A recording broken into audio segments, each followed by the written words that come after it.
Morning, guys.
Okay, good morning. We're going to go ahead and get started. I am not going to call us to order because I don't believe we have enough for a quorum, but since we already had folks come down, let's just go through the information, and that way if we have any questions or anything to, or need to talk about anything, we can go ahead and do that. So we're going to unofficially get started here. One thing I want to point out, even though she's not here today, Donna Skidmore was appointed by... Oh, there's Donna Skidmore. We may actually technically have a quorum, right? All right. Got it. That's in every meeting.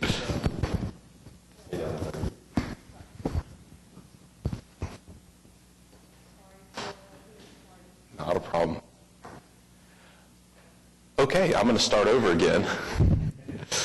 I'm going to call us to order, and we will go ahead and get started. And the first thing we need to do is recognize and welcome Donna Skidmore. She was appointed by Mayor Holt just recently. She will be replacing Linda Bull, and she represents or is here on the request of the Oklahoma City Employee Retiree Organization. So we look forward to working with you and hearing your input.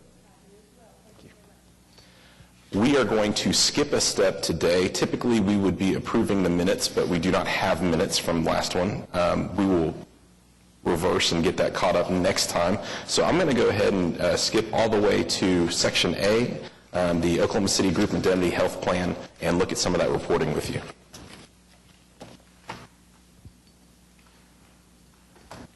So I'm on page 4, and we're looking at the group indemnity plan for our active employees. And the story, I'm happy to say, has been maintaining that we're running just a little bit better than we were last year. So, on average, we're looking about $1.1 million per month for this group. Relative to the prior year, we were running at $1.4 million. And you can see in that far right box of columns there, month over month, we're looking pretty good. So I'm very pleased with that. I think some of it has to do with migration. You can see that we have a slightly lower enrollment, maybe 50 less bodies, but also on average per member, we're still seeing savings. And I think in large part from our move over to Prime has been beneficial. And then, there's some element of member behavior in there as well. So good on that one. I'm just happy to see that the trend is continuing. I hope to see some better numbers as we head towards our renewal for next year. Moving ahead, we'll be looking at our group indemnity for our non-Medicare retirees. And once again, similar story, running a little bit better this year over last year. Now, we did have a little bit of a bump in August, referencing that far left column for August there, where we had a little bit higher month. But other than that, month over month, we are looking really good. Once again, partially due because we lost about half of our enrollment in this. I think we have a lot of migration towards either our alternate plan or maybe they've aged into our Medicare eligible plans. But still, on average, we're saving money per member.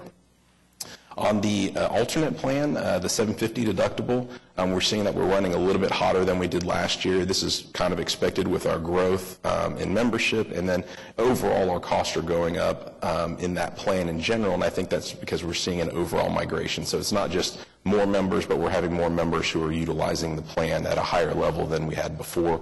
We'll see that again as we look at our Medicare eligible, same thing. The alternate plans tend to be running a little bit hotter.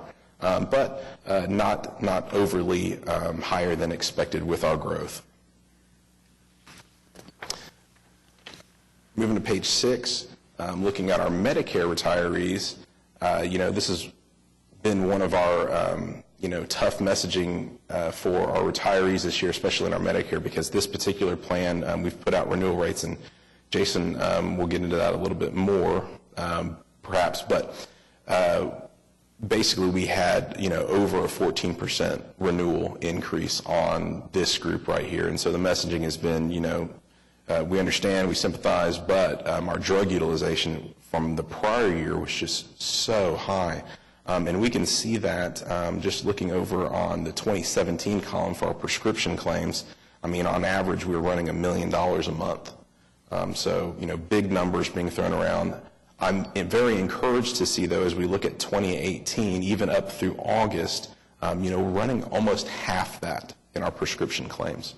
We're running about $573,000 on average for our prescriptions. So, and in fact, our medical claims are down as well. So I'm encouraged to see that. I'm hoping we'll see some good numbers when we get to our renewals for next year. But that's just a good message. We've been kind of keeping an eye on this one, expecting that it might creep up throughout the year. It still might, but overall, I think we're running very well on this plan. And once again, I credit a lot of that to Prime, and then, member behavior as well. On the alternate plan, once again, same story. We're running a little bit hotter than prior year. I think that's to be expected. The one surprising thing to me on the alternate plan, especially for our Medicare eligibles, is we just haven't seen the migration that I thought. We put the 750 plan in place to provide a cheaper alternative for our retirees that, were kind of suffering under that higher premium cost as it creeped up with our standard plan. But we really just haven't had a ton of interest in it from our Medicare eligible. We're only running about 60 people in there currently, which is somewhat surprising. So anyways, we'll continue to monitor that, but that alternative plan just doesn't seem to be the draw that we thought it was going to be. So where's the migration out of the indemnity bin? So in two ways. Now, when we're looking at this sheet, it would be mostly to the MAPD. Okay.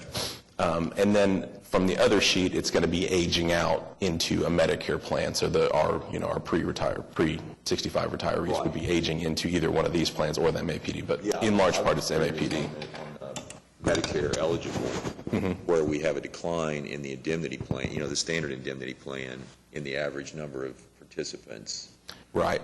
We're seeing a similar growth in the MAPD side of the house. Okay.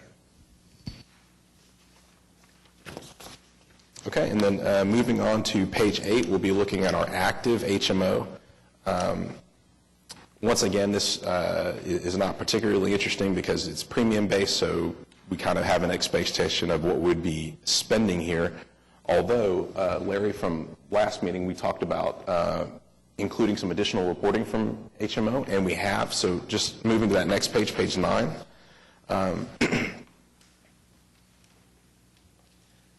So this is reporting from 7/17 all the way up through 06 of 2018, and really what we've done here is just break out the particular costs that go into that total claims amount, which I think is a little bit more interesting. I wish we could see a little bit year over year here. Unfortunately, we can't on this particular one, but we can at least get a sense of what's making up that number, and it's pretty much to be expected. We have our base medical costs, which includes our inpatient claims, outpatient claims, physician claims, and so forth, is the lion's share, at roughly $2.4 million per month, and then our prescriptions tend to run about $500,000 of that per month. And so, if I'm reading this correctly, we're running total cost over the last 12 or so rolling months, shy of $40 million. But our premium is higher than that. So I'm hoping that we'll see some better numbers as we go into the renewal rates, because it looks to me like we're running pretty cool on this plan.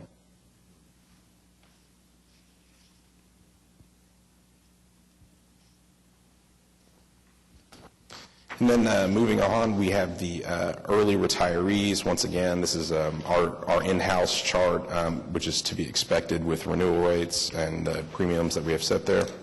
And then we've, of course, broken that out with the same United Healthcare report. Similar story there, I would say.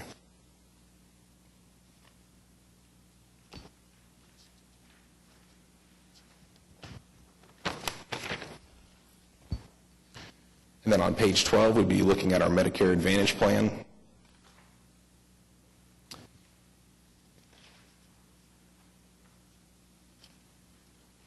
And once again, fully insured plan, it's going to be running pretty similarly. And then I don't have anything to call out on the dental or life insurance plans, and so unless any of the members have questions, I'm going to move on forward to a presentation from Jason Long out of our office. Yes, ma'am. Which page you on, Donna? 4, 5, and 6. Give me 1 second.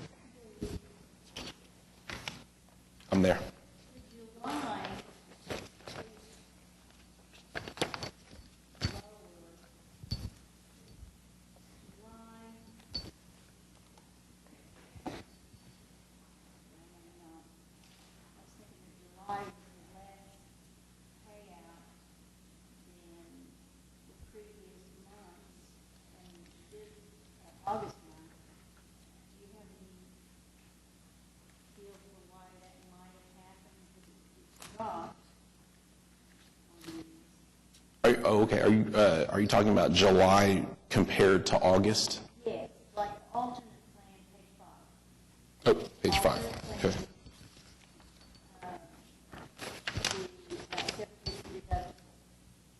July, like the prescription claims are only $24,000. June is 108, and August is 102. Do you have any thought on why there's such a difference in July?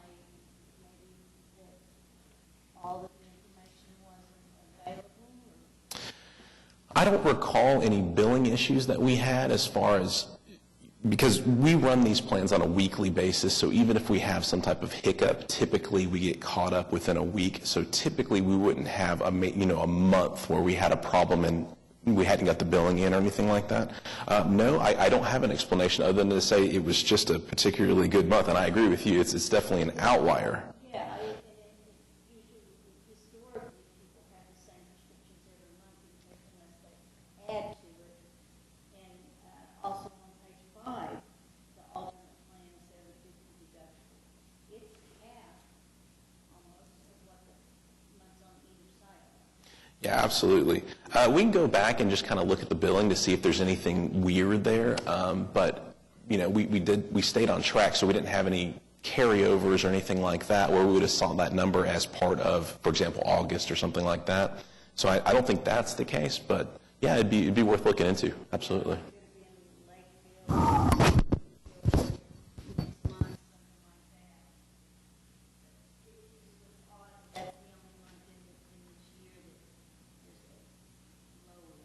Yeah, I agree. Let's look into it, and I'll report back on the next meeting for sure. No problem. All right. Can everybody hear me okay? Yep. Okay.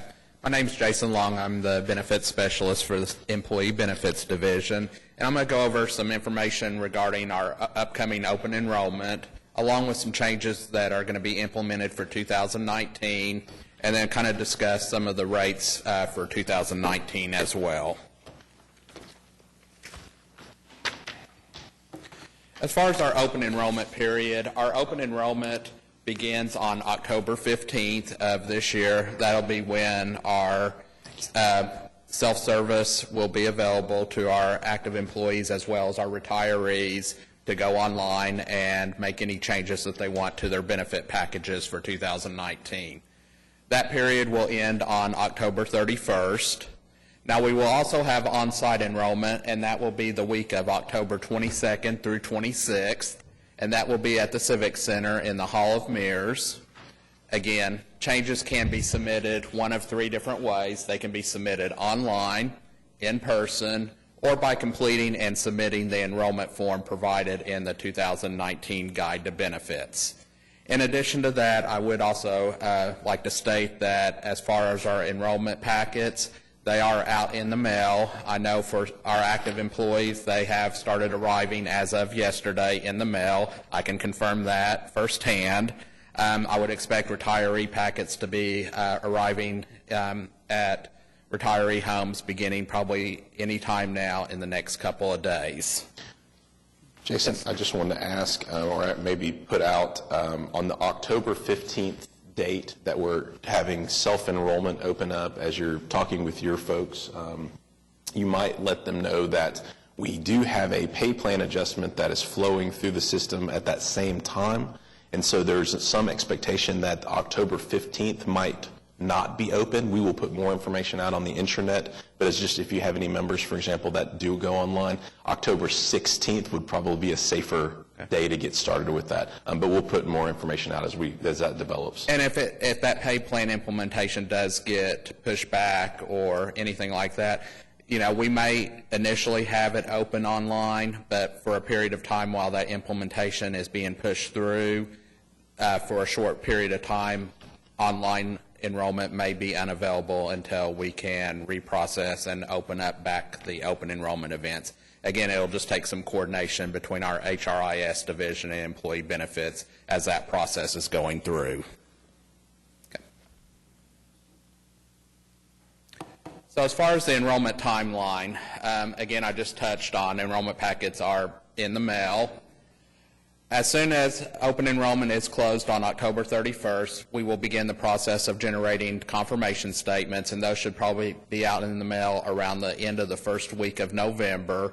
And the deadline to submit any corrections to your open enrollment elections, if you see an error on your confirmation statement, for instance, is November 21st. And then any changes made during the open enrollment period will be effective on January 1st, 2019. And one key thing that I would like to state is that unless an employee and or retiree is making changes, no action is required. The only exception would be for our active employees that participate in the flex spending accounts. They do have to re-enroll in flexible spending each year simply because you're setting aside an individual's own pre-tax dollars, and so an individual's needs change each year, and so there has to be an affirmative election each year in regards to flex spending accounts. Jason, can that be accomplished online? Yes, that can be accomplished online.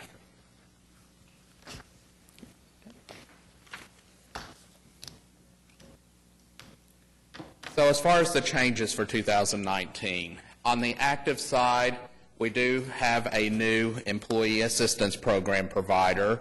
That program is now going to be administered by Deer Oaks.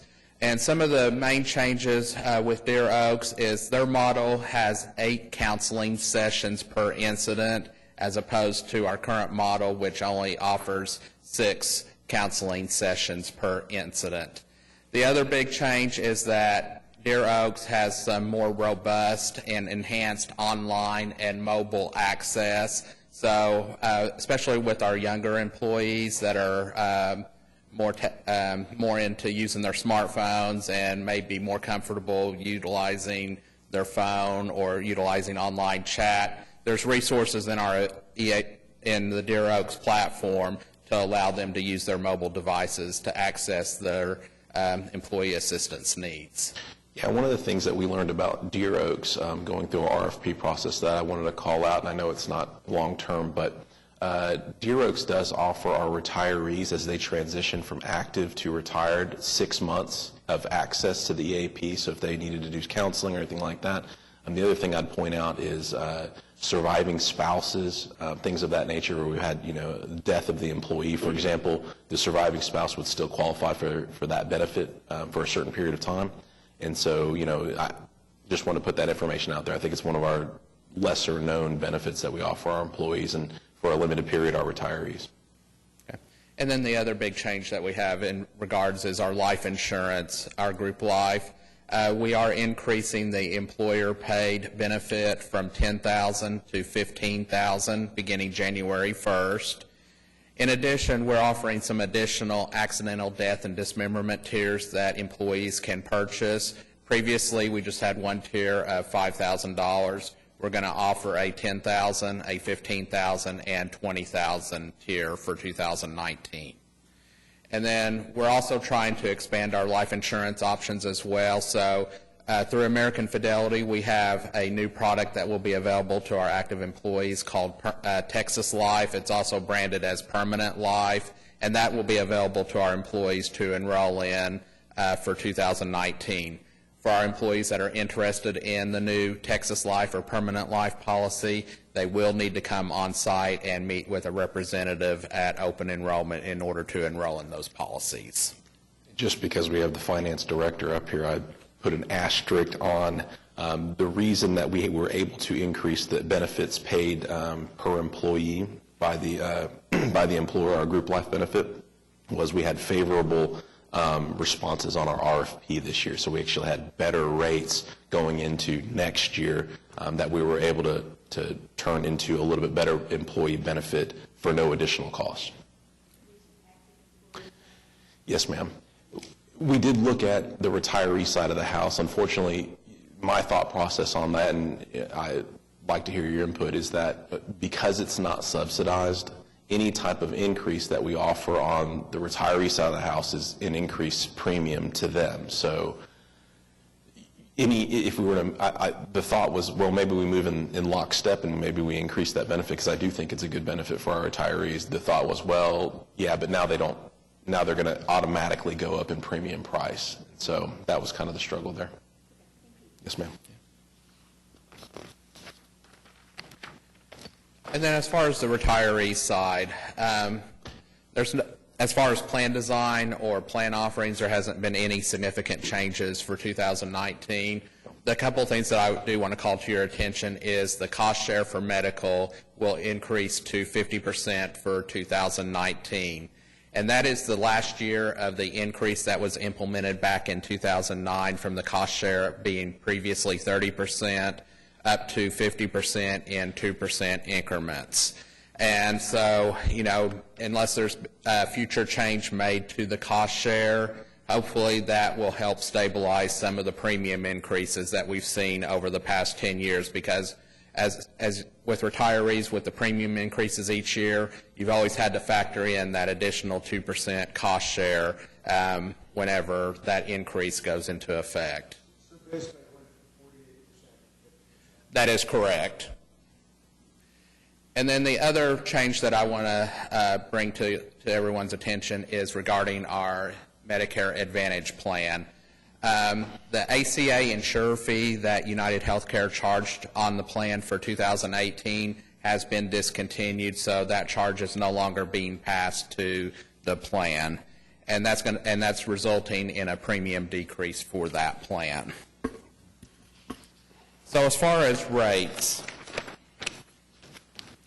on the active side with United Healthcare on our HMO plan, we're looking at about a 7.1% increase. With Blue Cross Blue Shield on the medical side, it has, for the active employees, medical, it basically was stagnant, just 0.1%. Dental, for both actives and retirees, went up 2.1%.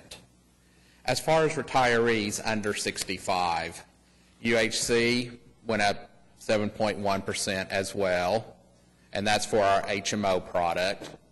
Now, Blue Cross Blue Shield retirees under 65 actually saw a decrease of 18.4%. Now, part of the reason for that decrease has been migration of our retiree membership onto other plans. The other main issue could also be attributed to migration of early retirees into Medicare and into the Medicare group. Now, as far as Medicare retirees, the MAPD went down 9.9%. Again, that is mostly attributable to that ACA insurer fee no longer being charged onto the plan. Meanwhile, Blue Cross Blue Shield for our Medicare retirees went up 14.8%. And then no changes to vision or group life rates for 2019. Okay. Do you have any questions?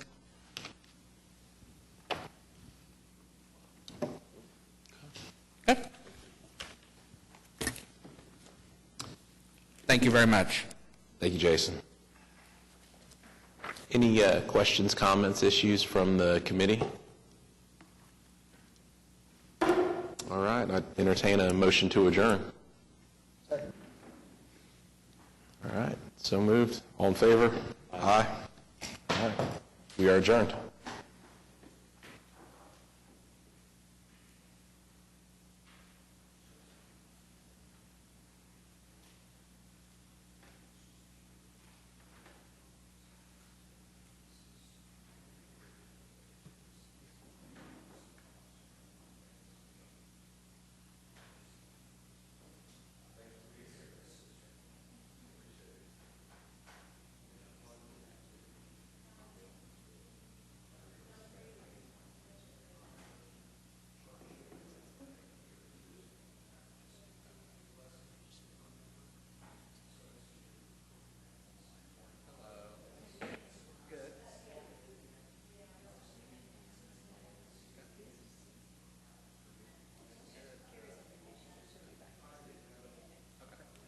Thank you.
Okay. I'll go ahead and take these over.